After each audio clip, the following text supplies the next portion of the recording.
Upaya menanggulangi masalah kemacetan di Kota Palembang dengan pemberlakuan kontraflow saat ini sudah tidak dilakukan lagi. Sebab pemberlakuan kontraflow justru menimbulkan titik kemacetan yang jauh lebih parah.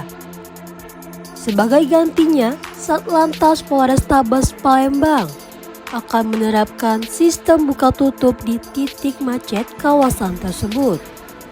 Kasat Lantas Polrestabes Palembang AKBP Yeni Diarti menjelaskan, sistem buka tutup akan diterapkan mulai dari titik putar balik depan Korem 044 atau Gapo sampai Jalan Kolonel Haji Burlian KM 7 RSUD Siti Fatimah.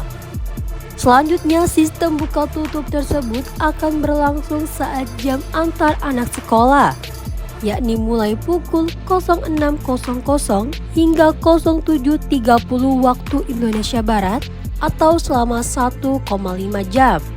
Hasilnya, sistem buka tutup jalan ini dinilai lebih efektif ketimbang uji coba kontraflow. Selain itu, Satlantas Polrestabes Palembang juga melakukan penertiban parkir di sekitar kawasan Pasar Palimo, Palembang.